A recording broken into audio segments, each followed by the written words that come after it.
Assalamualaikum warahmatullahi wabarakatuh.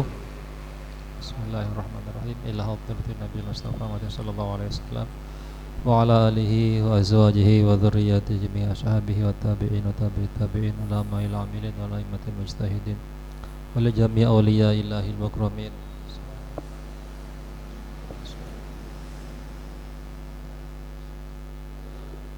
Al-Fatihah. A'udzu minasyaitonir rajim. Bismillahirrahmanirrahim. Alhamdulillahirabbil alamin arrahmanir rahim maliki yaumiddin iyyaka na'budu wa iyyaka nasta'in ihdinas siratal mustaqim siratal ladzina an'amta 'alaihim ghairil maghdubi 'alaihim waladdallin amin. Bismillahirrahmanirrahim. Alhamdulillahirabbil alamin wassalatu wassalamu ala asyrafil anbiya wal mursalin sayyidina Muhammad wa ala alihi wa sahbihi ajma'in. Rabbi syrah li sadri wa yassir li amri wahlul 'uqdatam min lisani yafqahu qawli. Amin ya rabbal alamin.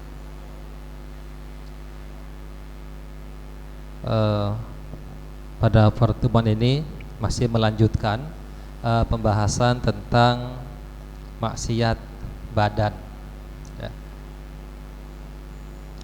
Wasihru, termasuk maksiat badan adalah menggunakan sihir. Jadi menggunakan ilmu sihir. Nah, sihir dalam pengertian di sini ya itu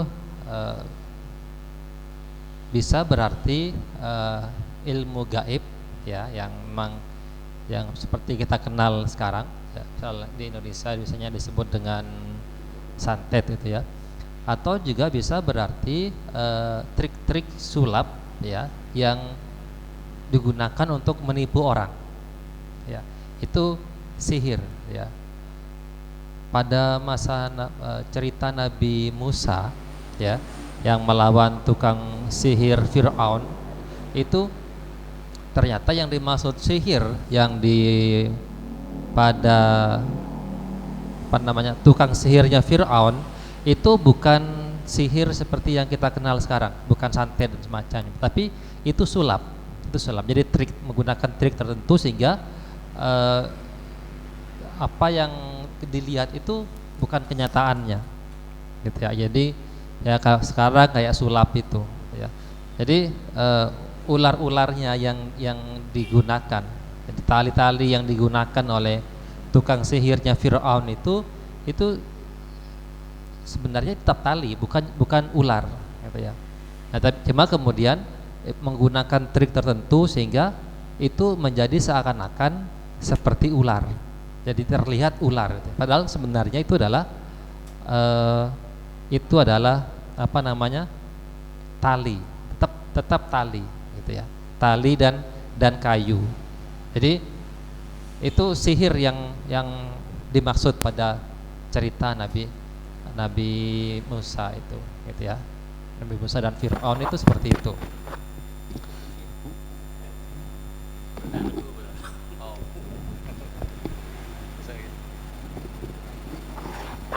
Jadi itu yang dimaksud dengan sihir di situ. Jadi ada semacam trik sulap itu sihir. Jadi ketika itu digunakan untuk hal yang tidak baik, untuk hal-hal yang negatif, maka itu termasuk maksiat badan, itu ya. Atau juga bisa termasuk sihir itu ya dari sihir yang hal-hal gaib itu, gitu ya, menggunakan hal gaib untuk menyakiti orang lain, ya. Kalau dalam Quran itu sihir digunakan untuk ma yufarriquna bihi bainal mar'i wa zauji, gitu ya. Digunakan untuk memisahkan antara suami dan istri.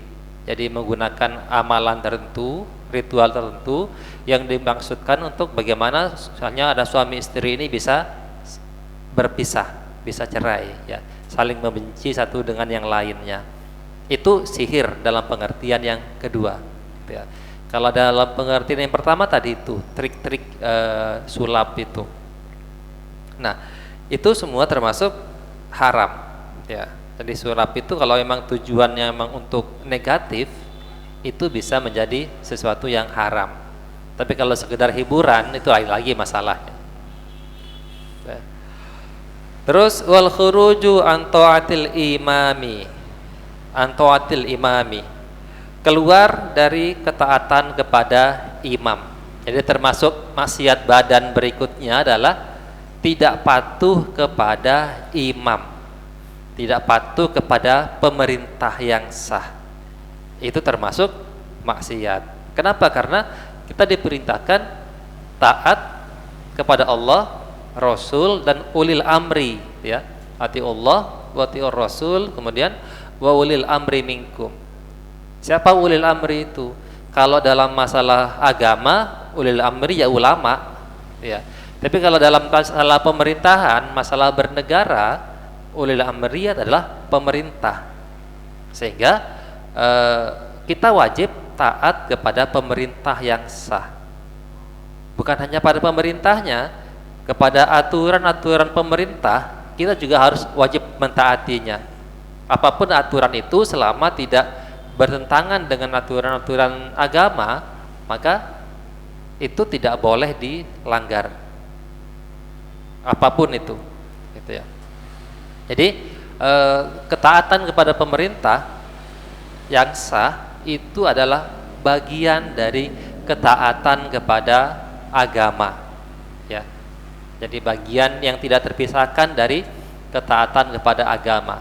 Makanya kalau di kalangan Ahlus Sunnah wal Jamaah tidak ada cerita orang-orang Ahlus Sunnah wal Jamaah itu memberontak kepada pemerintahan yang sah. Kenapa? Karena dalam keyakinan Ahlus Sunnah wal Jamaah, taat pada pemerintah itu adalah bagian dari ketaatan kepada dalam menjalankan ajaran agama Islam. Jadi bagian dari ketaatan kepada Allah, gitu. Makanya kemudian ulama-ulama kita misalnya sering ini mencontohkan, misalnya contoh sederhana adalah ketaatan kepada aturan berlalu lintas, gitu ya. Taat pada aturan lalu lintas tuh wajib apa tidak secara agama? Wajib. Kenapa? Karena itu bagian dari ketaatan kepada pemerintah. Makanya kemudian bagaimana kalau hukumnya melanggar lampu merah misalnya, menerobos lampu merah? Ya haram. Dosa enggak? Ya dosa. Dosa secara agama iya, sama gitu loh. Jadi melanggar aturan lalu lintas itu juga bagian dari pelanggaran pada aturan agama. Kenapa? Karena agama memerintahkan kita untuk taat kepada pemerintah, gitu ya. Jadi seperti itu. Nah, bagaimana kalau misalnya ada dari aturan pemerintah yang tidak kita setuju, yang enggak sreg dengan kita misalnya? Ya tetap harus kita patuhi selama tidak bertentangan dengan aturan agama, tetap harus dipatuhi. Ya, kalau hadisnya kan seperti ini.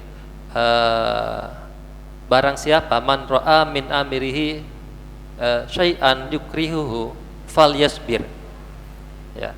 Barang siapa yang melihat apa yang tidak disenangi dari pemerintahnya, maka hendaklah dia sabar. Jadi kalau dia tidak ada yang tidak setuju dengan aturan pemerintah, maka hendaklah dia sabar. Tidak boleh memberontak. Kenapa? Karena barang siapa yang keluar, lanjutan dari situ ya, barang siapa yang keluar dari ketaatan pada pemerintah, kemudian dia mati dalam kondisi seperti itu, maka mata mitatan jahiliyah, maka dia mati seperti matinya orang jahiliyah. Ya, jadi ketika seorang meninggal dalam keadaan memberontak sebagai pemberontak, maka itu matinya seperti matinya orang jahiliyah. Ya, artinya mati dalam kondisi yang tidak terhormat, ya, tidak dimuliakan, ya. Nah, itu artinya bahwa memang kita wajib taat kepada pemerintah yang sah. Kita boleh tidak setuju pada aturan pemerintah, itu boleh. Kemudian kalau bagaimana caranya menyuarakan ketidaksetujuan itu, ya silakan disampaikan aspirasinya. Ya, boleh nggak berdemo? Ya boleh. Dalam Islam tuh demo tuh boleh, asal tidak anarkis. Ya. Poinnya adalah tidak anarkis. Boleh kita berdemo, menyampaikan aspirasi itu boleh, ya. Tapi tidak anarkis, gitu ya. Jadi protes pada kebijakan pemerintah itu boleh, gitu. Tapi tetap harus tidak boleh itu ya. Poinnya adalah tidak boleh anarkis. Pada perempuan-perempuan pada masa Nabi itu sempat protes, ya Nabi, kok aturan Islam itu banyak apa namanya ya,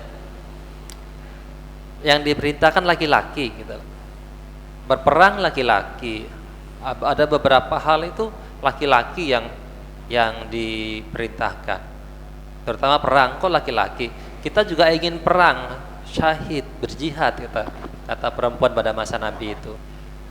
Nah, tapi Nabi kemudian mengatakan, ya kamu bisa jihad, tapi bukan dengan cara perang begitu, bisa dengan cara yang lain. Misalnya kalau berperang, membantu bagian logistik, gitu ya. Itu juga bagian dari jihad. Jadi tidak harus langsung berperang langsung ketemu dengan musuh, gitu. Itu Nabi menyatakan seperti itu. Nah, itu berawal dari demo, dari demonya perempuan-perempuan pada masa Nabi itu. Jadi intinya demo itu memang boleh, gitu ya. Yang tidak boleh adalah memberontak, ya, memberontak atau tidak mengakui pemerintahan yang sah, itu tidak boleh. Jadi seperti itu. Berikutnya, wat tawalli ala yatimin au masjidin liqada'in au liqada'in au nahwi dzalika ma'ilmihi bil ajzi anil qada'i bitilkal wadhifah, atau dia menjadi orang yang mengurus anak yatim atau mengurus masjid, atau untuk menjadi orang yang bisa memutuskan suatu persoalan, menjadi hakim, menjadi pemerintah dan semacamnya. Tapi ma'ilmihi bil ajzi an qada'i bitilkal wadhifah, padahal dia tahu dia tidak akan mampu untuk mengemban tugas itu, ya. Jadi menjadi apa namanya itu ya, pengurus anak yatim, jadi ketua misalnya, saya harus jadi ketua, saya mau jadi ketua yang akan mengurus anak yatim, tapi dalam hatinya dia yakin saya tidak akan mampu melakukan ini. Nah, kalau dia maksa ingin jadi ketua tetap dan jadi misalnya, padahal dia yakin tidak mampu, maka itu termasuk maksiat, ya. Atau menjadi pengurus masjid, nah, padahal yakin tidak mampu, ini saya yakin tidak mampu, waktunya nggak nutut untuk bisa ngurus masjid misalnya, nggak nutut waktunya, tapi dia nekat, saya harus jadi pengurus masjid, gitu ya. Padahal dia memang tidak mampu, maka ketiga itu juga bagian dari maksiat, gitu ya. Jadi memang kita boleh, jadi di sini boleh kita apa namanya merebut suatu kekuasaan, itu boleh menawarkan diri untuk menjadi pengurus apa itu boleh, tapi harus satu bahwa dia yakin mampu melakukan itu, Kalau dia nggak yakin mampu melakukan, jangan menawarkan diri jadi pengurus, jangan, itu termasuk maksiat, ya. Kenapa? Berarti dia tidak amanah di situ. Dia tidak amanah. Nah, terkait dengan ini ya, menjadi takmir masjid itu ada hadis ya, ayat Al-Qur'an yang biasanya digunakan untuk sebagai motivasi atau motivasi untuk bagaimana bisa semangat untuk memakmurkan masjid, ya. Innama ya'muru masajidallah man amana billah wal yaumil akhir wa amila sholihah, ya. Innama ya'muru masajidallah, Sesungguhnya orang yang memakmurkan masjid-masjid Allah adalah man amana billahi wal yaumil akhir. Orang yang beriman kepada Allah dan hari akhir. Wa amila sholihan, dan orang-orang yang beramal soleh. Nah, ayat ini kadang dipahami begini: kalau ingin imannya bertambah, segera makmurkan masjid. Nah, itu ya. Seakan begitu, kadang dipahami begitu. Padahal maksudnya ayat ini bukan begitu. Maksudnya ayat ini adalah syarat-syarat untuk orang atau orang yang bisa benar-benar memakmurkan masjid adalah orang yang beriman pada Allah dan beriman pada hari akhir. Ya. Jadi sebelum menjadi pengurus, sebelum menjadi takmir, dia harus iman dulu, iman pada Allah, iman pada akhir, dan sudah beramal soleh, beramal yang baik. Ya. Baru jadi takmir. Kalau nggak begitu, dia akan masuk ke sini, masuk ke ini, menjadi takmir, tapi tidak mampu melaksanakan amanahnya itu. Ya. Jadi iman dulu, kemudian amal soleh dulu, barulah jadi takmir yang baik. Dia insya Allah akan berhasil menjadi orang-orang yang memakmurkan masjid. Karena kalau tidak didasari iman, ya, tidak didasari iman kepada Allah pada hari akhir dan seterusnya, dia akan gampang untuk menjadikan masjid sebagai alat untuk memenuhi kebutuhan pribadinya atau untuk mencapai ambisi pribadinya. Itu sangat gampang sekali. Gitu. Karena kalau sudah pakai nama masjid kan biasanya masyarakat lebih cepat menerima, gitu ya. Gitu. Nah, jadi agar masjid tidak dijadikan sebagai tempat untuk mengambil keuntungan sepihak dari beberapa orang, ya, maka pengurus masjid itu haruslah tadi itu iman dulu, beriman terus dan beramal soleh. Harus baik dulu, harus seperti itu. Jadi seperti itu ya, terkait dengan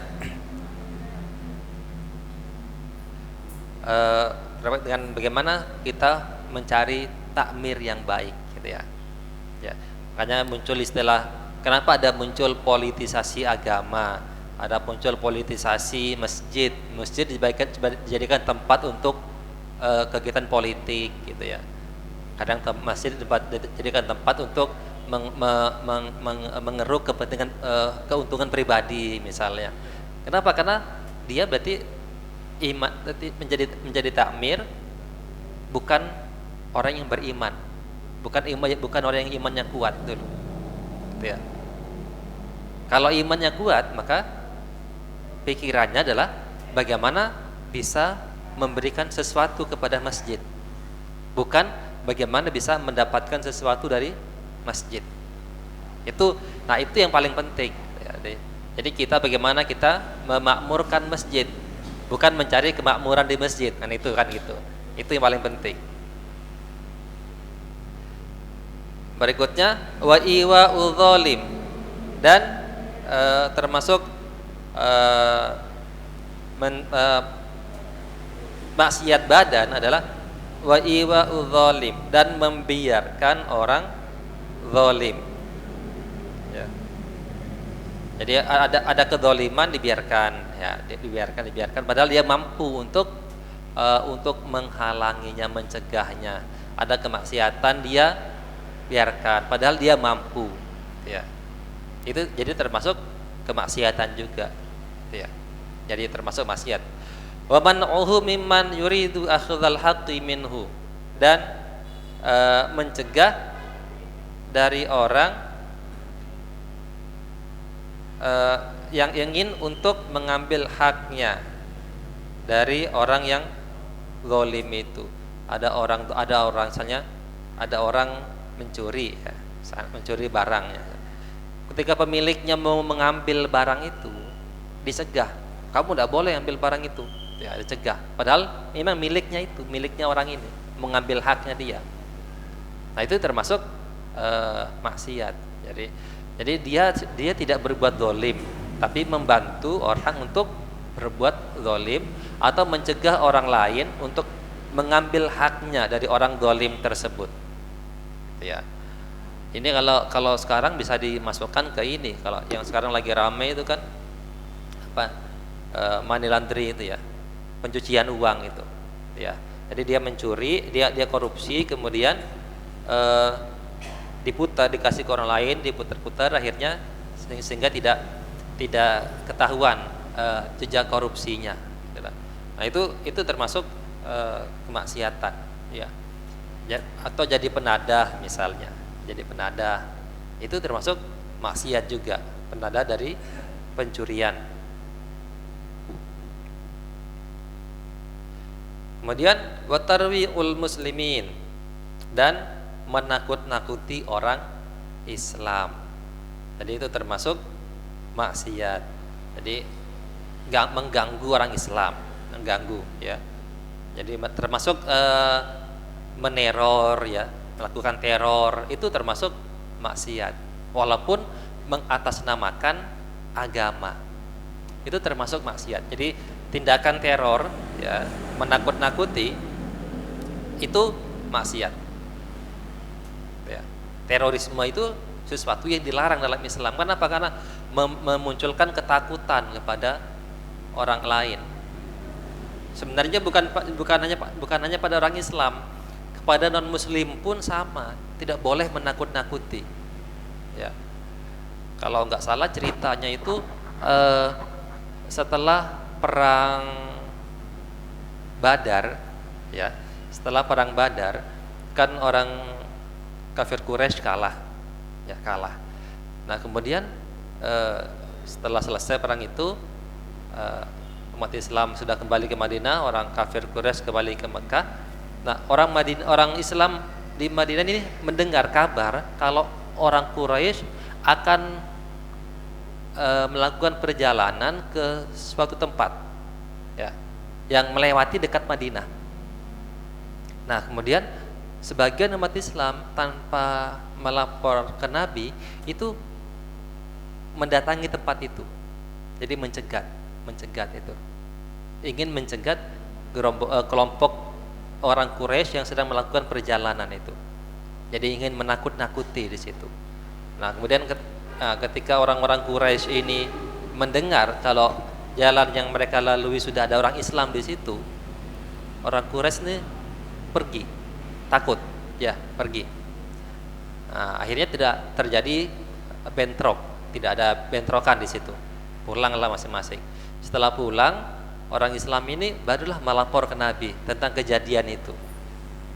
Nah, Nabi itu kemudian menegur sahabatnya itu. Nabi itu menegur sahabatnya itu. Kamu tidak boleh seperti itu. Kenapa? Karena mereka kan perjalanannya bukan untuk menyerang kita. Mereka memang perjalanannya tujuan lain. Jadi tidak boleh ditegar, ditakut-takuti, itu tidak boleh. Jadi itu termasuk sesuatu yang dilarang. Gitu ya. Jadi itu alasan kemudian tindakan terorisme itu tidak boleh. Jadi menakut-nakuti itu tidak boleh, ya. Kepada non Muslim pun selama dia tidak mengganggu umat Islam, maka tidak ada alasan untuk melarang, untuk menakut-nakuti orang itu. Tidak ada alasan. Tetap biarkan dia hidup damai, ya, tenang, tanpa ada gangguan, gitu. Apalagi kepada sesama Muslim itu tidak boleh, ya. Jadi walaupun misalnya mengatasnamakan agama, itu tidak boleh. Jadi tindakan teroris itu apapun alasannya itu adalah sesuatu yang dilarang dalam Islam. Itu tarwi'ul muslimin, ya, menakut-nakuti umat Islam. Jadi kemudian waqat'ut thariq, dan qat'ut thariq itu artinya memotong jalan. Sekarang itu begal, gitu ya, begal, ya, mengganggu di jalan, begal dan semacamnya. Itu termasuk maksiat, ya, mengganggu perjalanannya orang lain. Wa yuhaddu bihasabi jinayatihi, dan akan dihukum qat'u thariq itu, begal itu sesuai dengan pelanggarannya. Imma bita'zirin, ada kalanya dengan ta'zir. Ta'zir itu hukuman yang tidak disebutkan dalam Quran dan hadis. Au biqat'i yadin wa rijlin min khilafin, atau dengan dipotong kaki dan tangannya. Ini dalam syariat Islam ya. Dalam Islam begitu. Qat'u thariq itu hukumannya lebih berat daripada pencurian. Kalau pencuri itu kan hanya potong tangan, ya. Tapi kalau qat'u thariq itu bisa hukum potong tangan dan kaki secara berselang-seling. Kenapa? Karena qat'u thariq, begal itu kan tidak hanya mencuri tapi juga menyakiti, ya. Sehingga hukumannya lebih berat. Kalau pencuri itu kan hanya mengambil barang, tidak ada tindakan lain selain itu. Itu pencuri namanya. Sehingga wajar hanya potong tangan. Tapi kalau qat'u thariq itu lebih berat. Ya. Sini disebutkan potong tangan dan kakinya secara selang-seling. Jadi tangan kanan, kaki kiri. Au biqatlin, atau dibunuh, ya. Wasul bin, dan disalib, bisa disalib, ya. Itu termasuk maksiat, ya. Wa minha adamul wafa'i bin nadri, termasuk maksiat badan adalah tidak menunaikan nazar, ya. Tidak menunaikan nazar itu termasuk maksiat, ya. Tidak bernazar akan sedekah, ternyata tidak sedekah misalnya, itu maksiat, ya. Terus wal wisalu fi shaumi, wisal dalam puasa wisal, ya. Puasa wisal artinya puasa 2 hari berturut-turut tanpa berbuka, itu namanya puasa wisal, ya. Jadi Senin Selasa, jadi 2 hari berpuasa misalnya, lanjut tanpa ada berbuka sama sekali, itu puasa wisal. Nah, ini diharamkan. Nah, tapi Nabi melakukan ini, ya. Ini Nabi itu melakukan puasa wisal ini, tapi umatnya dilarang melakukan puasa wisal. Kenapa? Karena tidak sehat, tidak bagus buat kesehatan seseorang, karena tidak mampu, pasti tidak mampu. Kalau Nabi mampu, maka kemudian dia bisa melakukan itu. Umatnya tidak boleh, ya. Wa akhdhu majlisi ghairihi, dan mengambil tempat duduk orang lain. Misalnya di sini sudah ada yang duduk sini, ya. Kemudian ada yang terlambat datang, ini sudah pergi. Jangan, saya di sini misalnya. Itu termasuk maksiat. Kenapa? Karena yang paling berhak di sini adalah orang yang paling duluan, ya. Nah, jadi misalnya yang duluan di sini, ya ini yang paling berhak. Kalau ada yang datang belakangan, ya harus menempati yang lain, tempat-tempat yang lain. Gitu. Tidak boleh ini maksa pergi. Saya mau di tempat saya di sini misalnya. Saya istiqomah di sini misalnya. Itu tidak boleh. Harus ngalah. Yang datang terakhir harus mengalah, ya. Au zahmatuhu, atau mendesaknya. Jadi dipepet agar minggir misalnya. Itu tidak boleh. Terus akhdhu naubatihi, dan mengambil giliran orang lain. Tidak boleh, gitu ya. Antri misalnya, kemudian baru datang langsung ke depan, ya. Itu termasuk maksiat juga, ya. Jadi harus tertib, antri itu harus ikuti urutannya itu. Jadi seperti itu. Saya kira seperti itu yang dapat saya sampaikan. Mungkin ada yang ditanyakan sebelum, ya, silakan. Ada 2 pertanyaan. Pertama, sampai kapan kita harus taat kepada pemerintah, padahal pemerintahnya otoriter, diktator atau zalim? Yang kedua, saya tertarik dengan memakmurkan masjid. Banyak fadilah-fadilah yang ada di keterangan tentang seseorang yang terpaut dengan masjid, memakmurkan. Pertanyaannya adalah bagaimana hukum terpilihnya seorang ketua takmir itu dengan cara-cara yang tidak sah, tidak prosedural. Misalnya sudah ada pengkondisian, jadi ya paling tidak sedikit ada politiknya masuk. Nah, dia dengan cara macam-macam caranya, dia bisa pakai uang juga bisa, mempengaruhi dengan cara lain bisa. Dia akhirnya memang terpilih. Nah, semasa terpilihnya kepemimpinannya itu bagaimana? Karena caranya sudah tidak sah. Kalau ada pengkondisian itu kan, misalnya selama yang dipilih itu misalnya memang orang ini mampu, misalnya orang ini memang mampu untuk memimpin. Nah, kemudian ada saingannya, misalnya ini tidak mampu ini. Nah, kemudian kita kondisikan agar yang mampu ini yang terpilih misalnya. Maka kan kalau memang begitu, maksudnya pengkondisian begitu, maka itu nggak ada masalah, karena yang kita usung adalah memang orang-orang yang benar mampu, dan harus seperti itu. Daripada kalau kita biarkan akhirnya yang terpilih yang tidak kompeten, kan bahaya. Ya, kecuali kalau arahnya adalah adanya pengkondisian untuk memilih yang tidak kompeten. Itu masalah, itu jadi masalah gitu ya. Nah, saya ingat Ki Afif ngomong begini. Jadi kalau misalnya kita ada pilihan yang kompeten tidak kompeten, maka kita wajib memilih kompeten.